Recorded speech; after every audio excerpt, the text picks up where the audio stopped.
വരാപ്പുഴ അതിരൂപതയിലെ Bolgatty saint Sebastian ഇടവകയിലെ ഒരു കൊച്ചുമിടുക്കിയാണ് സ്റ്റാർലൈറ്റിൽ ഇന്ന് എന്നോടൊപ്പം ഉള്ളത്.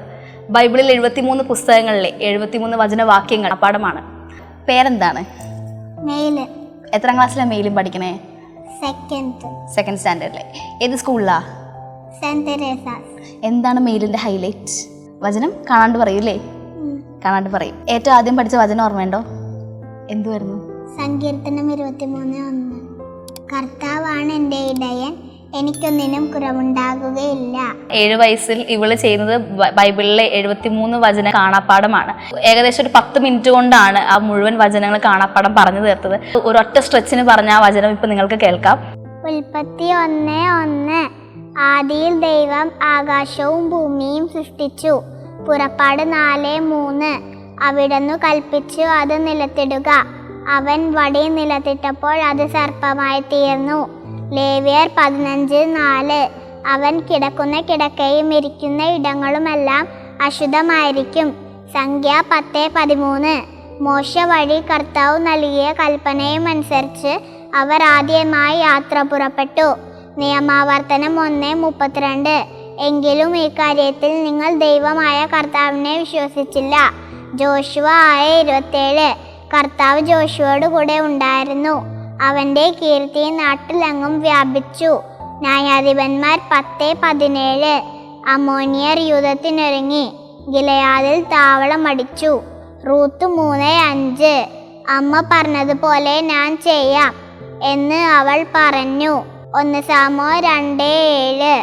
ദരിദ്രനും ധനികനുമാക്കുന്നത് കർത്താവാണ്, താഴ്ത്തുന്നതും ഉയർത്തുന്നതും അവിടുന്ന് തന്നെ. 2 സാമുവേൽ 7:10.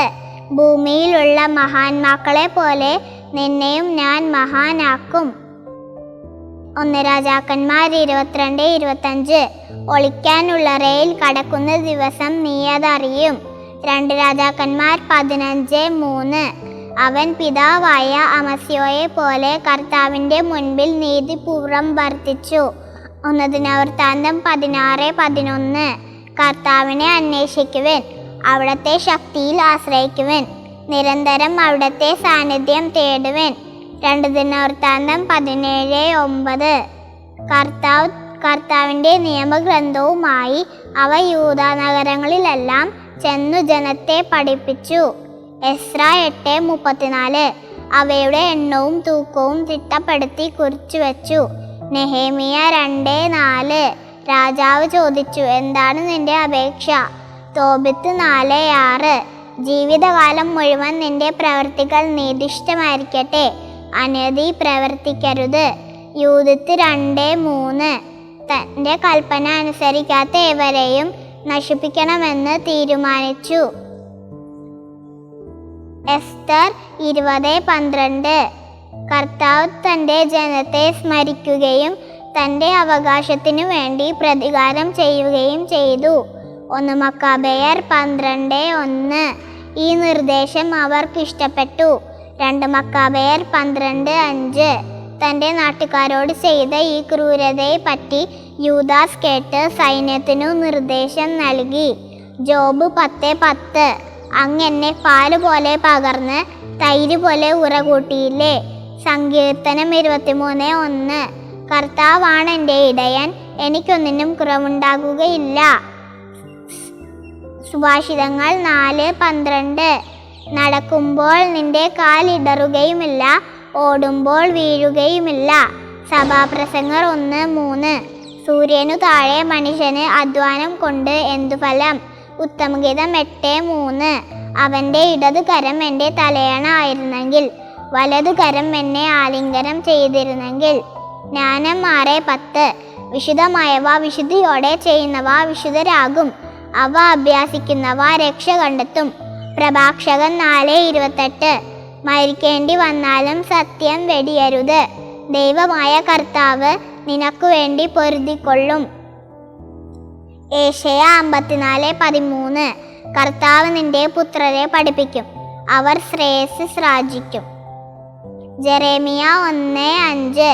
മാതാവിൻ്റെ ഉദരത്തിൽ നിനക്ക് രൂപം നൽകുന്നതിന് മുൻപേ ഞാൻ നിന്നെ അറിഞ്ഞു, ജനിക്കുന്നതിന് മുൻപേ ഞാൻ നിന്നെ വിശദീകരിച്ചു.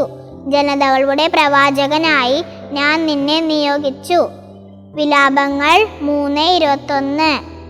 എന്നാൽ ഒരു കാര്യം ഞാൻ ഓർമ്മിക്കും, അതെനിക്ക് പ്രത്യാശ തരുന്നു. ബാറൂക്ക് 1:6. ഓരോരുത്തരും കഴിവനുസരിച്ച് കൊടുത്ത പണം അവർ ശേഖരിച്ചു. എസേക്കിയേൽ 12:2. അവർ കണ്ണുണ്ടായിട്ടും കാണുന്നില്ല, ചെവി ഉണ്ടായിട്ടും കേൾക്കുന്നില്ല. ദാനിയേൽ 6:21. ദാനിയേൽ രാജാവിനോട് പറഞ്ഞു, രാജാവ് നീണാൾ വാഴട്ടെ. ഹോസിയ 13:5. മരുഭൂമിയിൽ വച്ച് വരണ്ട ദേശത്ത് വെച്ച് നിന്നെ അറിഞ്ഞത് ഞാനാണ്. ജോയൽ 2:4. കുതിരകളെ പോലെ അവർ വരുന്നു, പടക്കുതിരകളെ പോലെ അവർ പായുന്നു. ആമോസ് 6:9. ഒരു വീട്ടിൽ 10 പേർ ശേഷിച്ചാലും അവർ മരിക്കും. ഒബാദിയ 1:15. നീ പ്രവർത്തിച്ചതുപോലെ നിന്നോടും പ്രവർത്തിക്കും, നിന്റെ പ്രവൃത്തികൾ നിന്റെ തന്നെ തലയിൽ നിബന്ധിക്കും. യോന 2:2. എൻ്റെ കഷ്ടതയിൽ ഞാൻ കർത്താവിനെ വിളിച്ചപേക്ഷിച്ചു, അവിടുന്ന് എനിക്ക് ഉത്തരമരുളി. പാതാളത്തിൻ്റെ ഉദരത്തിൽ നിന്ന് ഞാൻ നിലവിളിച്ചു, അവിടുന്ന് എൻ്റെ നിലവിളി കേട്ടു. മിക്ക 5:15. എന്നെ അനുസരിക്കാത്ത ജനതകളോട് ഞാൻ ക്രോധത്തോടെ പ്രതികാരം ചെയ്യും. നാഹും 1:7. കർത്താവ് നല്ലവനും കഷ്ടതയുടെ നാളിൽ അഭയദുർഗവുമാണ്, തന്നിൽ ആശ്രയിക്കുന്നവരെ അവിടുന്ന് അറിയുന്നു. ഹബക്കൂക്ക് 3:5. പകർച്ചവേദി അവിടത്തെ മുൻപേ നീങ്ങുന്നു, മഹാമാരി അവിടത്തെ തൊട്ടു പിന്നിലുണ്ട്. സെഫാനിയ 13:17. നിന്റെ ദൈവമായ കർത്താവ്, വിജയം നൽകുന്ന യോദ്ധാവ് നിന്റെ മധ്യമുണ്ട്. ഹഗായി 2:8.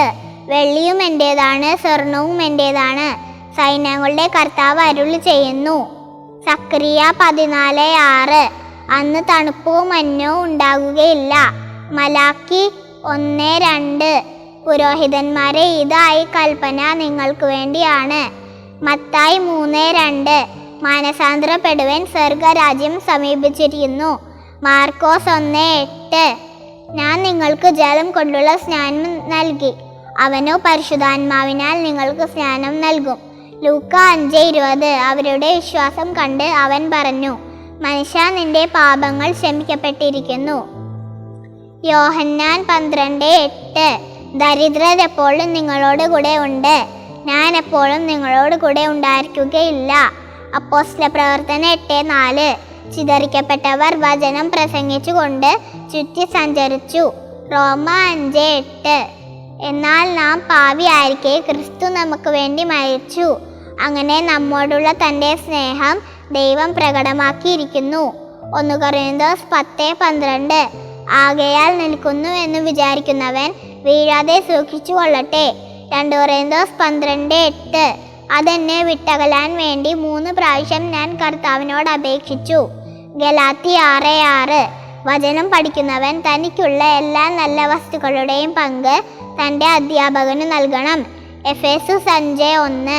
വത്സലമക്കളെ പോലെ നിങ്ങൾ ദൈവത്തെ അനുകരിക്കുന്നവരാകുവിൻ. ഫിലിപ്പി 1:10. അങ്ങനെ ഉത്തമമായവ തിരഞ്ഞെടുക്കാൻ നിങ്ങൾക്ക് കഴിയും. കൊളോസോസ് 3:6. ഇവ നിമിത്തം ദൈവത്തിൻ്റെ ക്രോധം വന്നു ചേരുന്നു. 1 തെസ്സലോനിക്ക 4:7. അശുദ്ധിയിലേക്കല്ല, വിശുദ്ധിയിലേക്കാണ് ദൈവം നമ്മെ വിളിച്ചിരിക്കുന്നത്. 2 തെസ്സലോനിക്ക 2:5. ഞാൻ നിങ്ങളോട് കൂടെ ആയിരുന്നപ്പോൾ ഈ കാര്യം പറഞ്ഞത് ഓർക്കുന്നില്ലേ? 1 തിമോത്തി 4:5. കാരണം അവ ദൈവവചനത്താലും പ്രാർത്ഥനയാലും വിശദീകരിക്കപ്പെടുന്നു. 2 തിമോത്തി 2:1. എൻ്റെ മകനെ, നീ യേശുക്രിസ്തുവിൻ്റെ കൃപാവരത്തിൽ നിന്നും ശക്തി സ്വീകരിക്കുക. തിത്തോസ് 2:11. എല്ലാ മനുഷ്യരുടെയും രക്ഷയ്ക്കായി ദൈവത്തിൻ്റെ കൃപ പ്രത്യക്ഷപ്പെട്ടിരിക്കുന്നു. ഫെലമോൻ 1:12. അവനെ നിന്റെ അടുത്തേക്ക് ഞാൻ തിരിച്ചയക്കും, എൻ്റെ ഹൃദയം തന്നെയാണ് ഞാൻ അയക്കുന്നത്. ഹെബ്രായർ 6:3. ദൈവം അനുവദിക്കുന്നെങ്കിൽ നമുക്ക് മുന്നോട്ട് പോകാം. യാക്കോബ് 5:18. അവൻ വീണ്ടും പ്രാർത്ഥിച്ചു, അപ്പോൾ ആകാശം മഴ നൽകുകയും ഭൂമി ഫലങ്ങൾ പുറപ്പെടുവിക്കുകയും ചെയ്തു. 1 പത്രോസ് 5:8. നിങ്ങളുടെ ശത്രുവായ പിശാച് അലർന്ന സിംഹത്തെ പോലെ ആരെ വിഴുങ്ങുമെന്ന് അന്വേഷിച്ചുകൊണ്ട് ചുറ്റി നടക്കുന്നു. 2 പത്രോസ് 1:18. സ്വർഗത്തിൽ നിന്നുണ്ടായ ആ സ്വരം ഞങ്ങൾ കേട്ടു. എന്തെന്നാൽ ഞങ്ങളും അവൻ്റെ കൂടെ വിശുദ്ധ മലയിൽ ഉണ്ടായിരുന്നു. 1 യോഹന്നാൻ 2:10. സഹോദരനെ സ്നേഹിക്കുന്നവൻ പ്രകാശത്തിൽ വസിക്കുന്നു, അവന് ഇടർച്ച ഉണ്ടാകുന്നില്ല. 2 യോഹന്നാൻ 1:8. ഞങ്ങളുടെ അധ്വാന ഫലം നിങ്ങൾ നഷ്ടമാക്കാതെ അത് പൂർണ്ണമായി നേടാൻ ശ്രദ്ധിക്കുവിൻ. 3 യോഹന്നാൻ 1:4. എൻ്റെ മക്കൾ സത്യത്തിലാണ് ജയിക്കുന്നതെന്ന് കേൾക്കുന്നതിനേക്കാൾ വലിയ സന്തോഷം എനിക്ക് വേറെ ഉണ്ടാകാനില്ല. യൂദാസ് 1:2. നിങ്ങളിൽ കരുണയും സമാധാനവും സ്നേഹവും സമൃദ്ധമായി ഉണ്ടാകട്ടെ. വെളിപാട് 22:7. ഇതാ ഞാൻ വേഗം വരും. ഈ പുസ്തകത്തിലെ പ്രവചനങ്ങൾ കാക്കുന്നവൻ ഭാഗ്യവാൻ. ഇത് മേലിൻ്റെ ഗ്രാൻഡ് മദർ ആണ്.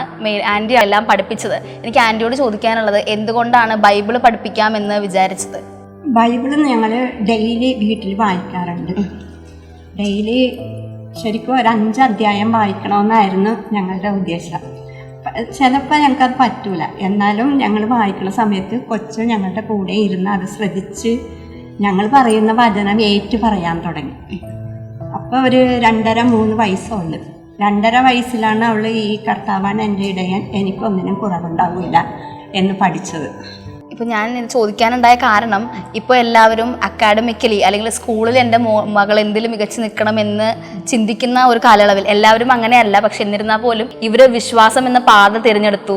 ആ കുഞ്ഞിനെ വചനവാക്യങ്ങളാണ് പഠിപ്പിച്ചത്. പറഞ്ഞു, അവൾ 2.5 വയസ്സിലാണ് ആദ്യമായിട്ടൊരു വചനം കാണാതെ പറയുന്നത്. നിങ്ങൾ ചെല്ലുന്ന പ്രാർത്ഥനകളോട് കൂടെ ചെല്ലുന്നു. അപ്പോൾ ഇത് എങ്ങനെയാണ് ഇവളിലോട്ട് ഇതെത്തിക്കാൻ പറ്റുമെന്ന് തോന്നിയത് എങ്ങനെയായിരുന്നു? കർത്താവാണ് എൻ്റെ ഇടയൻ ആ 23-ാം അധ്യായം ഞങ്ങൾ വായിക്കുമ്പോൾ ഞങ്ങളുടെ കൂടെ ഇരുന്ന് വായിച്ച് അത് കാണാതെ ആ സമയത്ത് പഠിച്ചെടുത്തു. പിന്നെ കർത്താവിൻ്റെ സംരക്ഷണം, അത് ആ വചനവും കൊച്ച് ഫുള്ളായിട്ട് പറയാൻ തുടങ്ങി. അപ്പം അത് കണ്ടപ്പോൾ ഒരാഗ്രഹം കൊച്ചിനോട് ഈ വചനങ്ങളും പ്രാർത്ഥനകളും എല്ലാം ഇവനെ പറഞ്ഞ് പഠിപ്പിക്കണമെന്ന്. ഫേവറേറ്റ് ബൈബിൾ വാക്യം ഏതാ? ഏറ്റവും ഇഷ്ടമുള്ള ബൈബിൾ വാക്യം ഏതാ? ജോഷുവ ഏതാ? കർത്താവ് ജോഷുവോട് കൂടെ ഉണ്ടായിരുന്നു, അവന്റെ കീർത്തി നാട്ടിലെങ്ങും വ്യാപിച്ചു. പള്ളിയിലൊക്കെ അത്യാവശ്യം നല്ല ആക്റ്റീവാണ് ആള്. കാറ്റഗിസം ക്ലാസ്സിലൊക്കെ കാറ്റഗിസത്തിനും ഫസ്റ്റാണ്. പള്ളിയിലെ വചനം ജോണത്തൻ ചോദിക്കുമ്പോൾ ഇടയ്ക്ക് പറയാറുണ്ട്. പറയുന്ന പറഞ്ഞാൽ കൊച്ചെഴുന്നേറ്റ് നിന്നിട്ട് പറയും, അച്ഛനപ്പം പറയിപ്പിക്കും. അപ്പൊ ഇടയ്ക്ക് 1-2 പ്രാവശ്യം അയാൾ പറഞ്ഞിട്ടുണ്ട്. ഇപ്പോൾ 7 വയസ്സാണ് പ്രായം. അപ്പം അത് ചെറിയ പ്രായമാണ് അല്ലേ? അവരെന്ത് ചെയ്യണം എന്നൊന്നും തിരിച്ചറിയാത്ത പ്രായമാണ്. അപ്പം എങ്ങനെയാ പഠിക്കാൻ വേണ്ടി പിടിച്ചിരുത്തി എങ്ങനെ അത് പഠിപ്പിച്ചെടുത്തേ? അവളുടെ ഇഷ്ടത്തിന് വന്നതാണോ? എന്തെങ്കിലും എളുപ്പ വഴി ഉണ്ടായിരുന്നോ പഠിപ്പിക്കാൻ? ഞാൻ പറഞ്ഞില്ല, ഓമന എന്ന സഹോദരി എന്നോട് പറഞ്ഞപ്പോൾ ഞാൻ മോളോട് പറഞ്ഞു, മോളെ ഓമന മമ്മക്കും ഒരാഗ്രഹമുണ്ട്, ഞങ്ങൾ എന്ത് കഴിച്ചാലും ഞങ്ങൾക്ക് ആഗ്രഹമുണ്ട് എന്നാദ്യം ഞാൻ പറയും. മോളെ മമ്മക്കൊരാഗ്രഹമുണ്ടോ, ഒന്ന് സാധിച്ചു തരുമോ എന്ന് ചോദിക്കും. അവക്ക് ഇത് പ്രചോദനമാകും അല്ലെങ്കിൽ ഗുണമാണ് എന്ന് തോന്നാനുണ്ടായ കാരണം എന്തായിരുന്നു? ഞാൻ കൊച്ചിനോട് എപ്പോഴും പറയും, മോളൊരു വചനം പഠിക്കാൻ നേരത്ത് മോള് മാത്രം പഠിക്കരുത്, അത് മോളുടെ ഫ്രണ്ട്സിനെ അവിടെ ഒന്ന് പറയണം. എന്നിട്ട് നിങ്ങൾ സ്കൂളിലാണെങ്കിലും ക്ലാസ് റൂമിലാണെങ്കിലും കളിക്കാൻ നേരത്ത് അവരെ വിളിച്ചിട്ട് മോൾ പറയണം ഇങ്ങനെ. പിന്നെ വന്നിട്ട് മോള് ആദ്യത്തെ വചനം മോൻ പഠിച്ചത് കർത്താവാണ്. അപ്പോൾ കുട്ടിയോട് എന്തെങ്കിലും ഒരു പ്രയാസം കാണിക്കുമ്പോൾ ആ കൊച്ചിൻ്റെ അടുത്ത് നിന്ന് കർത്താവാണ് നമ്മുടെ ഇടയൻ, നമുക്ക് ഒന്നിനെ കുറവുണ്ട്, അതൊന്ന് മോള് ഒന്ന് സ്ലോ മെട്ടിലൊന്ന് പറഞ്ഞു നോക്ക്. കൂട്ടുകാരൊക്കെ കളിക്കാൻ പോകാറുണ്ടോ കൂടെ? അല്ലെങ്കിൽ ആ ടൈം വചനം വായിക്കാനാണ് ഇരിക്കുന്നത്? ഏത് ചൂസ് ചെയ്യും? കളിക്കാൻ പോവുക അല്ലെങ്കിൽ വചനം വായിക്കാനിരിക്കും? ബൈബിൾ വായിക്കാനിരിക്കുമോ? വചനം വായിക്കാനിരിക്കും. അതിലുണ്ട് അവൾ എന്തോരം ആ ബൈബിളിലായിട്ട് അടുത്തിട്ടുണ്ട് എന്നുള്ളത്. എനിക്ക് ആൻറ്റീനോട് ചോദിക്കാനുള്ളത്, ഞാൻ നേരത്തെ പറഞ്ഞു അക്കാഡമിക്കലി ആണ് കുട്ടികൾ ഇപ്പോഴും മുന്നിട്ട് നിൽക്കുക എന്നൊക്കെ വിചാരിക്കുന്നത്. പക്ഷേ അപ്പോൾ അതിലോട്ട് അധികം ഫോഴ്സ് ചെയ്യാതെ തന്നെയാണ് ആൻറ്റി ഇവരെ ബൈബിൾ പഠിപ്പിക്കുന്നത്. അപ്പോൾ ആൻറ്റി നേരത്തെ പറഞ്ഞു അനുസരണം എന്ന് പറയുന്നത് അവർ വളരെയധികം ഒരു കാണിച്ചതാണെന്ന്. അപ്പോൾ ഈ സമയത്തൊക്കെയും സ്കൂളിലെ കാര്യങ്ങളുണ്ടാവും, ചെയ്യാൻ വേണ്ടിയിട്ട്. അപ്പം അത് രണ്ടും കൂടെ എങ്ങനെയാണ് മാനേജ് ചെയ്യണം? പിന്നെ ഇവിടെ ഇപ്പം ഇവൾക്കാണെങ്കിലും മടിയുണ്ടാവും, കുട്ടിയല്ലേ, അപ്പം മൈൻഡ് മാറും, അതിനനുസരിച്ച് മടിയും അല്ലെങ്കിൽ ബുദ്ധിമുട്ടുകൾ എന്തെങ്കിലുമൊക്കെ ഉണ്ടെങ്കിൽ എങ്ങനെയാണ് ഇരുത്തി ബൈബിൾ വായിപ്പിക്കുന്നത്? മടിയുള്ളപ്പോൾ ഞാൻ വിട്ടേക്കും, ഞാൻ അധികം പ്രസ് ചെയ്യില്ല. കാരണം പ്രസ് ചെയ്ത് കഴിഞ്ഞാൽ അതുങ്ങളുടെ ഉള്ളിലേക്ക് അത് പോകില്ല, ചുമ്മാ വായിച്ചങ്ങോട്ട് പോകുള്ളൂ, അല്ലെങ്കിൽ പഠിച്ചങ്ങോട്ട് അത് മനസ്സിലാക്കാനുള്ള കഴിവ് അതിനൊക്കെ ഉണ്ടാവില്ല. അത് കാരണം മടിയോ അല്ലെങ്കിൽ ഒരു മുഖം പ്രസന്നം ഇല്ലെങ്കിൽ ഞാനത് വിട്ട് കളയും. പിന്നെ അതുങ്ങൾ തന്നെ വരും, മമ്മ പഠിക്കണം എന്ന് പറയുമ്പോൾ ഞാൻ എന്ത് ജോലിയാണെങ്കിൽ അതിട്ടിട്ട് വന്ന് വേഗം ഇതുങ്ങളുടെ കൂടെ ഇരിക്കും. ബോൾഗാട്ടി സെന്റ് സെബാസ്റ്റ്യൻ ഇടവകയിലെ ഇടവക വികാരിയാണ്, മെയിലിന്റെ ഈ വികാരി അച്ഛനാണ്. അച്ഛൻ ആ പള്ളിയിൽ വന്നിട്ട് ഇപ്പൊ എത്ര നാളായി? ഒരു വർഷമായിട്ടുള്ളൂ. അപ്പൊ ഒരു വർഷത്തിനിടയ്ക്ക് മോൾഡ് ചെയ്തെടുക്കാൻ എന്താണ് അച്ഛനെ കൊണ്ട് ചെയ്യാൻ സാധിച്ചത്? ചെയ്തത് എന്താണ്? ശരിക്കും പറഞ്ഞാൽ ഞാൻ വളരെ കുറച്ചേ ചെയ്തിട്ടുള്ളൂ. കാരണം കാറ്റക്കിസം അധ്യാപികയായ ഷിജി മിസ്സും പിന്നെ അതുപോലെ തന്നെ ഈ കുട്ടിയുടെ അമ്മൂമ്മയാണ് പ്രധാനപ്പെട്ട റോള് വഹിച്ചിരിക്കുന്നത്. പിന്നെ എല്ലാ ദിവസവും ഈ അസംബ്ലിയിൽ ഞങ്ങൾ കുട്ടികളെ കൊണ്ട് വചനം പറയിപ്പിക്കും. അപ്പോൾ ഇവരുടെ ക്ലാസ്സിൻ്റെ ടേൺ വരുമ്പോൾ കുട്ടി എല്ലാ കാര്യത്തിലും ആക്റ്റീവായിട്ട് ഇൻവോൾവ് ആണ്. പിന്നെ ചോദ്യങ്ങൾ ചോദിക്കുമ്പോൾ ഈ കുട്ടിയുടെ ആങ്ങളെ വളരെ സജീവമായിട്ട് ഉത്തരങ്ങളൊക്കെ പറയും, അവളും ചില അവസരങ്ങളിലൊക്കെ ഉത്തരം പറയും. ഞാൻ ചോദ്യം ചോദിക്കില്ല, പ്രസംഗത്തിനിടയിൽ മുമ്പ് ചോദ്യം ചോദിക്കും. അപ്പോൾ വചനങ്ങൾ ചോദിക്കും, ഇവർ വചനങ്ങൾ വന്ന് വളരെ ആക്റ്റീവായിട്ട് പറയും. പിന്നെ ഇങ്ങനൊരു ടാലൻറ്റ് തിരിച്ചറിഞ്ഞത് ഷിജി മിസ് എന്ന് പറഞ്ഞ കാറ്റക്കിസം അധ്യാപികയാണ്. അപ്പോൾ മതബോധന വാർഷികം വന്നപ്പോൾ ഈ കുട്ടി എല്ലാ അധ്യായത്തിൽ നിന്നും വചനം പറയുമെന്ന് ടീച്ചർ പറഞ്ഞു. അപ്പോൾ ആദ്യം എനിക്കൊരു ആകുലത, ഇത് സമയം കൂടി പോകുമോ? പക്ഷെ ചോദിച്ചു വന്നപ്പോൾ ഒരു 18 മിനിറ്റിനുള്ളിൽ ഈ കുട്ടി പറയും എന്ന് പറഞ്ഞു. പിന്നെ അപ്പോൾ ആദ്യം ഇതൊരു ആശങ്കയോടുകൂടിയാണ് തുടങ്ങിയതെങ്കിലും ഈ കുട്ടി പറഞ്ഞു തുടങ്ങിയപ്പോൾ എല്ലാവർക്കും വളരെ ആശ്ചര്യമായിരുന്നു, ആശങ്കയേക്കാളേറെ ആശ്ചര്യമായിരുന്നു.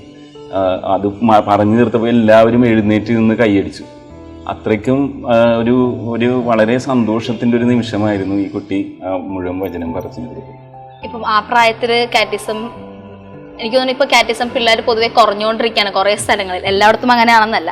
പക്ഷെ ആ പ്രായത്തിലുള്ള കുട്ടികളെ ഇതിലോട്ട് കൊണ്ടുവരണം, അല്ലെങ്കിൽ ദൈവവചനം എന്ന് ഉള്ളതിലേക്ക് ഇവർ വരണം എന്ന് തോന്നിക്കാൻ മാതാപിതാക്കളോട് എന്താണ് പറയാനുള്ളത്? കാരണം അവരിലൂടെയാണ് കുട്ടികൾ എന്താവുന്നു എന്നുള്ളതിലോട്ട് വരുന്നത്. അത് എനിക്ക് തോന്നിയത് മെയിലിൻ്റെ ഫാദറും മദറും അതുപോലെ തന്നെ ഈ അമ്മൂമ്മയും നല്ല റോളാണ് ഈ കുട്ടിയുടെ ഫോർമേഷനിൽ കൊടുക്കുന്നത്. കാരണം ഇപ്പം ഈ കുട്ടികൾക്ക് ഏറ്റവും നല്ല മാതൃക എന്ന് പറഞ്ഞാൽ മാതാപിതാക്കളാണ്. ഇപ്പം മെയിലിൻ്റെ ഫാദറും മദറും 4 പ്രാവശ്യം ബൈബിൾ വായിച്ചു കഴിഞ്ഞു. പിന്നെ ഈ കുട്ടികളെ വായിക്കാൻ പ്രോത്സാഹിപ്പിച്ചുകൊണ്ടിരിക്കുകയാണ്. പിന്നെ ഈ അമ്മൂമ്മയാണെങ്കിൽ കുട്ടികളെ കൊണ്ട് വചനം പഠിപ്പിച്ച് പറയിപ്പിക്കും. അങ്ങനെ കുട്ടികൾക്ക് ആ ഒരു ഇൻട്രസ്റ്റ് ജനിപ്പിച്ചത്. ഇപ്പോൾ ഇവളുടെ ചേട്ടൻ 1 പ്രാവശ്യം മുഴുവൻ ബൈബിൾ വായിച്ചു കഴിഞ്ഞു. ഇപ്പോൾ 2ാമത് ബൈബിൾ വായിച്ചു തുടങ്ങി. പുതിയ നിയമം കഴിഞ്ഞ് ഇനി പഴയ നിയമം ഇപ്പോൾ വായിച്ചുകൊണ്ടിരിക്കുകയാണ്. അപ്പോൾ ഇതൊക്കെ കേൾക്കുമ്പോൾ നമുക്ക് തന്നെ മനസ്സിലാകുന്നുണ്ട് എത്രത്തോളം മാതാപിതാക്കൾക്ക് ചെയ്യാൻ പറ്റും. ഒത്തിരി തിരക്കുകൾക്കിടയിലും അവർക്ക് ഇത് ചെയ്യാൻ പറ്റുന്നുണ്ടെങ്കിൽ ഏത് മാതാപിതാക്കൾക്കും ഇത് ചെയ്യാൻ സാധിക്കുമെന്നാണ് ഞാൻ വിശ്വസിക്കുന്നത്. അതിനൊരു മാതൃകയാകട്ടെ മെയിലിൻ്റെ മാതാപിതാക്കളും അമ്മുമ്മയും എന്ന് ഞാൻ വിശ്വസിക്കുന്നു. ഇത് കാണുന്നവർക്ക് ഇതൊരു പ്രചോദനമായി തീരട്ടെ. ജൂഡൊന്ന് വരാമോ? ഇതാണ് ജൂഡാണ് മെയിലിൻ്റെ ബ്രദർ. ഇന്റർവ്യൂ തുടങ്ങിയ സമയത്ത് മെയിലും പറഞ്ഞു, ബൂവ വായിക്കുന്ന കണ്ടിട്ടാണ് ഞാൻ ബൈബിൾ വായിക്കാൻ തുടങ്ങിയത്, പഠിക്കാൻ. ഇതാണ് ബൂവ. ജൂഡ് വളരെ ആക്റ്റീവായിട്ട് ഇടവകയിൽ എല്ലാ കാര്യങ്ങളും ഇൻവോൾവ് ആയിട്ടുള്ള ഒരു കുട്ടിയാണ്. ജൂഡ് ബൈബിൾ വായിക്കുന്നത് ഞാൻ നേരത്തെ പറഞ്ഞു, ഒരു പ്രാവശ്യം മുഴുവനായിട്ട് ബൈബിൾ വായിച്ചു കഴിഞ്ഞു. ഇപ്പോൾ 2ാമത് വായിക്കാൻ ശ്രമിക്കുന്നു. അതിനേറ്റവും കൂടുതൽ പ്രചോദനം മാതാപിതാക്കളും അമ്മുമ്മയാണ്. പിന്നെ ജൂഡ് അതുപോലെ വേറൊരു അച്ചീവ്മെൻറ്റ് ഇടവകയ്ക്ക് കൊണ്ടുവന്നത് ലെസ്തോരിയ എന്ന് പറഞ്ഞ ഒരു ക്വിസ്, നമ്മുടെ KRLCBC നടത്തിയ ക്വിസ്സിൽ രൂപതാതലത്തിൽ കാറ്റഗറി Aയിൽ ഫസ്റ്റ് പ്രൈസ് വാങ്ങിച്ചത് ജൂഡ് മാക്സിമസ് ലോപ്പസ് ആയിരുന്നു. അപ്പോൾ അത് ഇടവകയ്ക്കും രൂപതയ്ക്കും അഭിമാനകരമായ നിമിഷമായിരുന്നു. തുടർന്ന് അടുത്ത തലത്തിലും പരീക്ഷ എഴുതി നിൽക്കുകയാണ്. അതിൻ്റെ റിസൾട്ട് വെയിറ്റിംഗ് ആണ്. പഠിക്കാനും മിടുക്കനാണ്. പിന്നെ ഫുട്ബോൾ കളിക്കുന്നുണ്ട്. അപ്പോൾ അതുപോലെ തന്നെ മെയിലിൻ ഡാൻസ് ഒക്കെ കളിക്കും. അങ്ങനെ വേറെ ഇത് മാത്രമല്ല, വചനം മാത്രമല്ല, എല്ലാ കാര്യങ്ങളിലും ആക്റ്റീവായിട്ട് ഇൻവോൾവ് ആണ്. എല്ലാം ചെയ്യാൻ പറ്റും. അതെ, ജൂഡ് ഒരു ആൾത്താര ശുശ്രൂഷ പാലനം കൂടിയാണ്. ജൂഡ് ഓൾറെഡി 1 പ്രാവശ്യം ബൈബിൾ വായിച്ച് കഴിഞ്ഞു എന്ന് നമ്മളോട് പറഞ്ഞു. അപ്പോൾ 2ാമത് പിന്നെ വായിക്കുമ്പം എന്താണ് ഫീല്? കാരണം ഓൾറെഡി എല്ലാം അറിയാമല്ലോ, പക്ഷെ പിന്നെ 2ാമത് വായിക്കാനുണ്ടായ കാരണം എന്താണ്? മമ്മ പറഞ്ഞു വായിക്കാൻ. ഇപ്പൊ രണ്ടാമത് വായിക്കുമ്പോൾ എന്തെങ്കിലും എന്താണ് ഫീൽ ചെയ്യുന്നത് എന്താണ് ജൂഡിന്? നേരത്തെ പറഞ്ഞു കഥകൾ ഓൾറെഡി അറിയാമല്ലോ, ഇപ്പൊ എന്താണ് ബൈബിളിൽ 73 പുസ്തകങ്ങളിൽ സംഭവിക്കുന്നതെന്ന് ഒരു പ്രാവശ്യം വായിച്ചപ്പോൾ തന്നെ ജൂഡിന് മനസ്സിലായിട്ടുണ്ടാവും. അപ്പൊ പിന്നെ വായിക്കുമ്പോൾ മടുപ്പ് തോന്നുന്നില്ലേ? മടുപ്പ് തോന്നുന്നില്ല, സന്തോഷം മാത്രമേ ഉള്ളൂ. എല്ലാ ദിവസവും ബൈബിള് വായിക്കാറുണ്ടോ? എല്ലാ ദിവസവും വായിക്കാം. അപ്പോൾ തന്നെ പോയി എടുത്ത് വായിക്കുമോ അല്ലെങ്കിൽ അമ്മ എടുത്ത് തന്നോ, എങ്ങനെയാണ്? മൊബൈലിൽ വായിക്കും.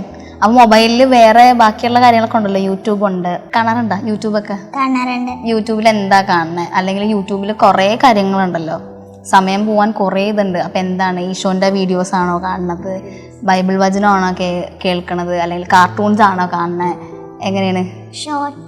ഷോർട്സ് ആണ് കൂടുതലും കാണുന്നത് അല്ലേ? അപ്പം അമ്മക്ക് പറഞ്ഞു കൊടുത്തതിൽ ഏറ്റവും ഓർമ്മയുള്ളത് എന്താണ്?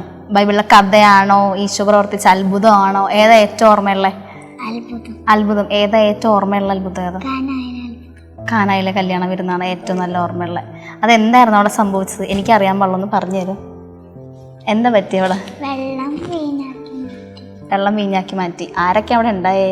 പറ, എനിക്കറിയില്ല, എനിക്ക് ഒട്ടും അറിയില്ല. ഈ ക്യാമറയുടെ പുറകിൽ കാണാൻ ചേട്ടനെ അറിയില്ല, അവർക്ക് ആർക്കും അറിയില്ല, ഒന്ന് പറഞ്ഞു തരുമോ? മാതാവ്, ഈശോ. എന്നിട്ട് എന്താ അവിടെ സംഭവിച്ചത്? മെയിൻ എന്താ സംഭവിച്ചത്? അവരുടെ വെള്ളം വീഞ്ഞാക്കി മാറ്റി. അപ്പൊ അതാണ് ഏറ്റവും ഇഷ്ടമുള്ള അത്ഭുതം ബൈബിളിലുള്ള. വേറെ ഏതെങ്കിലും അത്ഭുതം ഓർമ്മയുണ്ടോ? ഓർമ്മയില്ല, കുഴപ്പമില്ല. ഇപ്പം ഈ ദിവസേനയുള്ള കുടുംബ പ്രാർത്ഥന ഇവരുടെ ജീവിതത്തിൽ ഉണ്ടാക്കുന്ന ഇമ്പാക്റ്റ് എങ്ങനെയാണ്? അത് പോസിറ്റീവിൽ തന്നെ ആയിരിക്കണം. എങ്ങനെയാണ് അപ്പം അത് ഇവരെ വളർത്തിയെടുക്കാൻ ദിവസേനയുള്ള കുടുംബ പ്രാർത്ഥന എത്രത്തോളം ഇമ്പോർട്ടൻ്റ് ആണെന്നാണ് ആൻറ്റിക്ക് തോന്നുന്നത്? ഇമ്പോർട്ടൻ്റ് ആണ്. കാരണം ഞാൻ കുടുംബ പ്രാർത്ഥനയ്ക്ക് ഭയങ്കര പ്രാധാന്യം കൊടുക്കുന്നു. അപ്പോൾ ഞാൻ പറയും, ചില ദിവസമൊക്കെ മുടങ്ങിപ്പോകും കേട്ടോ. കാരണം കുട്ടികൾ ചിലപ്പോൾ എവിടെയെങ്കിലും പോയിട്ട് വരുമ്പോൾ ഞങ്ങൾ ലേറ്റാകും. പിന്നെ വന്ന് പ്രാർത്ഥന ഞാൻ എത്തിക്കൂല, ഇവർ തന്നെ ചെല്ലും. കാണാപ്പാടമാണോ അല്ലെങ്കിൽ നോക്കി വായിക്കണോ? കാണാതെ വായിക്കും, ഇവന് നോക്കി വായിക്കും അല്ലേ? അപ്പൊ രണ്ടുപേർക്കും ഞാൻ വിട്ടു കൊടുത്തിട്ടുണ്ട്. പേജ് ഒക്കെ എടുത്ത് കൊടുക്കണോ അല്ലെങ്കിൽ തന്നെ എടുക്കും അല്ലേ? അറിയാം, തന്നെ എടുത്തേക്കും. പിന്നെ ബൈബിൾ വായന ഞാൻ പറയും, ഒരു സുവിശേഷം വായിക്കണമെന്ന് പറയുമ്പോൾ അവർ സുവിശേഷം വായിച്ചേക്കും. പിന്നെ ഇന്നത് വായിക്കണമെന്ന് പറയുമ്പോൾ അത് എടുത്ത്, ഞാൻ എടുത്തൊന്നും കൊടുക്കണ്ട, തന്നെത്താനെ എടുത്ത് അത് വായിക്കും. അപ്പം അടുത്ത മൈൽ സ്റ്റോൺ എന്താണ് ഇനിയിപ്പം? ഇപ്പം 73 വാക്യങ്ങൾ പറയുന്നുണ്ട് വചനത്തിൽ. ഇനി ഏറ്റവും അടുത്തത് ഒരു കടമ്പ എന്ന് പറയുന്നത്, അല്ലെങ്കിൽ ചെയ്ത് കാണണം എന്ന് ആഗ്രഹമുള്ളത് എന്താണ്? ഇപ്പം 73 പഠിച്ചെങ്കിലും അത് പോരാ എന്നാണ് എൻ്റെ ഒരു ഇത്. ഇനിയും പഠിപ്പിക്കണം. അതായത് ഇവർ ഒരു ഏജ് ആകുമ്പോൾ വചന പ്രഘോഷണം ചെയ്യണം എന്ന് എനിക്ക് ആഗ്രഹമുണ്ട്. അപ്പം ഞാൻ മൂത്തവനോട് പറഞ്ഞു. അപ്പം അവന് ഞങ്ങളുടെ ഗ്രൂപ്പിൽ നിന്ന് തന്നെ പ്രേക്ഷിത വേലയ്ക്ക് കൊണ്ടുപോകാൻ വേണ്ടി തയ്യാറായിട്ട് അങ്ങനെ അവിടെ നിന്ന് അങ്ങനെ പോകാൻ പ്രഘോഷണത്തിന്. അപ്പോൾ ചിലപ്പോൾ കുറച്ച് ദൂരമായിരിക്കും. ഞാൻ പറഞ്ഞ കുഴപ്പമില്ല, ഞാൻ വിട്ടേക്കാം. അപ്പോൾ പിന്നെ എനിക്ക് ഇതുങ്ങളെ ദൈവവിളിക്ക് വേണ്ടി കൊടുക്കാൻ വേണ്ടി, അപ്പം ഞങ്ങൾ അതിനു വേണ്ടി പ്രാർത്ഥിക്കുന്നുണ്ടോ? എനിക്ക് ദൈവവിളി കിട്ടാൻ വേണ്ടി പ്രാർത്ഥിക്കാറുണ്ടോ? ആരാകാനാണ് ആഗ്രഹം? ഡോക്ടർ ആവാനാണ് ആഗ്രഹം അല്ലേ? ഡോക്ടർ ആവണം കേട്ടാ. ഇത് കാണുന്ന മറ്റു മാതാപിതാക്കളോട് അവരുടെ കുട്ടികളെ ഇതിലേക്ക് കൊണ്ടുവരാൻ വേണ്ടിയിട്ട് എന്താണ് ആൻറ്റിക്ക് പറയാനുള്ളത്? എല്ലാവരും വചനം വായിക്കണം. നമ്മൾ ഡെയിലി ഭക്ഷണം കഴിക്കുന്നത് പോലെ തന്നെ. അപ്പം ഭക്ഷണം കഴിച്ചില്ലെങ്കിൽ നമുക്ക് ഒരു തളർച്ച വരും അല്ലേ? അതേപോലെ നമ്മൾ ബൈബിള്, പിന്നെ വെള്ളം കിട്ടിയില്ലെങ്കിൽ നമുക്ക് ദാഹം വരും. ദൈവത്തിന് വേണ്ടി ദാഹിക്കണം. നമ്മൾ ദൈവത്തിന് വേണ്ടി ദാഹിക്കുന്ന മക്കളാക്കി മാറ്റണം എല്ലാവരും. അതിന് വേണ്ടി ഞാൻ എൻ്റെ വീട്ടിൽ ഒരു ചെറിയൊരു കുട്ടി കൂട്ടായ്മ ഉണ്ട് നടത്തി വരുന്നുണ്ട്. ഇപ്പോൾ ഒരു 13 പിള്ളേർ ഉണ്ട് അല്ലേ? 13 പിള്ളേർക്ക് ഞാൻ വചനങ്ങളും, എന്നെ സഹായിക്കാനായിട്ട് ഒരു ബ്രദർ ഉണ്ട് കേട്ടോ. അദ്ദേഹം പറവൂരിൽ നിന്ന് വന്നതാണ്. അദ്ദേഹം തിരുവനന്തപുരം തുടങ്ങി കോഴിക്കോട് വരെയും എത്തിയിട്ടുണ്ട്. അപ്പോൾ ഓരോ മാസം ഓരോ വീടുകൾ ഈ കൂട്ടായ്മയിൽ പോകും. ഞാനും അപ്പം പറഞ്ഞു, എനിക്കും ഉണ്ട് കുറച്ച് കുട്ടികളിങ്ങനെ. അപ്പം ഞാൻ എല്ലാ കുട്ടികളോടും പറഞ്ഞു, മക്കളെ എൻ്റെ വീട്ടിൽ വാ, നിങ്ങൾക്ക് ഞാൻ കുറച്ച് വചനം. പിന്നെ ഇപ്പം വന്ന കുട്ടികളിൽ ശരിക്കും പറഞ്ഞാൽ ഒരു പിതാവിനും പുത്രനും കൂടി പറയാൻ അറിയോ, എന്നാൽ അവർക്ക് സമൂഹത്തിൻ്റെ മുമ്പിൽ അല്ലെങ്കിൽ ഒരു കൂട്ടത്തിൻ്റെ മുമ്പിൽ പറയാനൊരു ശക്തിയില്ല. ശക്തിയുള്ള മക്കളാക്കി മാറ്റാൻ വേണ്ടി എനിക്കൊരാഗ്രഹം. അപ്പം ഞാൻ 2-3 പാരൻസ് എന്നെ വിളിച്ചിട്ട് പറഞ്ഞു, അയ്യോ ഞങ്ങളുടെ മക്കളെ ഞങ്ങൾ വിടാം, കുട്ടികളെ പോലെ ഞങ്ങൾക്കും വചനം പറഞ്ഞ് കൊടുക്കണം, പ്രാർത്ഥിക്കാൻ പഠിപ്പിക്കണം. അപ്പോൾ എൻ്റെ വീട്ടിലൊരു 14 പിള്ളേർ ഈ ആഴ്ചയിൽ വന്നു. കുട്ടികൾക്കും ഭയങ്കര ഇൻട്രസ്റ്റ് പഠിക്കാനും വരാനും. കുട്ടികളും ഭയങ്കര ആഗ്രഹത്തോടെ, അത് ചെറിയ പിള്ളേരാണ്, അതായത് ഒരു 7 വയസ്സ് തുടങ്ങി 13 വയസ്സ് വരെയുള്ള പിള്ളേർ ഇപ്പോൾ ഉണ്ട്. ആ കൂട്ടായ്മ. അപ്പോൾ വീട്ടിൽ തന്നെ കുറെ കൂട്ടുകാരൊക്കെ ഉണ്ട്, അവരുടെ കൂടെ വചനമൊക്കെ പഠിക്കണം. നല്ല മിടുക്കി കുട്ടിയാണ്. ആ 10 മിനിറ്റ് എടുത്തിട്ടാണ് അവൾ ആ വചനങ്ങൾ മുഴുവൻ 10 മിനിറ്റ്, ഒരു വളരെ ചെറിയ സമയമാണ്, 73 വാക്യം ഒറ്റയടിക്കാണ് പറഞ്ഞു തീർത്തത്. അത് കഴിഞ്ഞ് തീരുന്ന സെക്കൻഡ് ഞങ്ങൾ ഇവിടെ നിൽക്കുന്ന എല്ലാവരും കുറച്ച് നേരം ഇങ്ങനെ ഒരു അന്താളിപ്പോടെ അവളെ നോക്കി നിന്നു. അതിന് ശേഷമാണ് ഞങ്ങൾ കൈയടിക്കണോ എന്ത് ചെയ്യണമെന്ന് വരെ ഞങ്ങൾ ആലോചിച്ചത്. അത് ഒരു വളരെ നല്ല സൈനാണ്. ഇത് കാണുന്ന നിങ്ങൾ ഓരോരുത്തർക്കും കുട്ടികളെ ഇന്ന് അവരുടെ ഒരു വാചകമുണ്ട്, അവരുടെ ചൈൽഡ്ഹുഡ് നന്നായാൽ അവരുടെ കൗമാരം നന്നാവും, യൗവനം നന്നാവും, അതിലൂടെ അവരുടെ വാർദ്ധക്യവും നന്നാവും. അപ്പോൾ ഇതിലൂടെ വിശ്വാസം അവരിലേക്ക് എത്തിച്ചു കൊടുക്കാൻ സാധിക്കുന്നുണ്ടെങ്കിൽ അത് അവരുടെ ജീവിതകാലം മുഴുവൻ അവർ ഓർത്തിരിക്കുന്ന കാര്യങ്ങളായിരിക്കും. ഇത് ലൈഫിൽ എപ്പോഴെങ്കിലും മറന്നു പോവോ വാക്യങ്ങൾ? മെയിലും പറഞ്ഞത് തന്നെയാണ്, മറക്കില്ല. ഇന്ന് തന്നെ അവരിൽ എന്താണ് വിശ്വാസം എന്ന് പറഞ്ഞു കൊടുത്ത് അതിന് ഏറ്റവും നല്ല മാർഗം തന്നെയാണ് മെയിലിൻ്റെ മമ്മ തിരഞ്ഞെടുത്ത മാർഗം തന്നെയാണ് ഏറ്റവും നല്ലത്. ബൈബിൾ വചനങ്ങൾ, ബൈബിൾ വാക്യങ്ങൾ അത് അവരിലേക്ക് പകർന്നു കൊടുക്കുക, അവർ നല്ല വിശ്വാസത്തിൻ്റെ പ്രഘോഷകരാകുക. അവർ കോളേജിലും സ്കൂളുകളിലും അല്ലെങ്കിൽ അവരുടെ അംബീഷനിലെല്ലാം വളരുന്നതിൻ്റെ ഒപ്പം അവർ വളരേണ്ട ഒന്നാണ് അവരുടെ വിശ്വാസം. അതിൻ്റെ ഒപ്പം അവർ വളർത്തിയെടുക്കുക എന്നുള്ളത് നമ്മളെ എല്ലാവരെയും കൊണ്ട് സാധിക്കുന്നതാണ്. അത് ചെയ്യുക. ഒരിക്കൽ കൂടി പറയാണ്, മെയിലിൻ്റെ പ്രായം 7 ഒരു പാട്ടിൻ്റെ വാചകം ഇങ്ങനെയാണ്, A child is A father of a man. Thank you.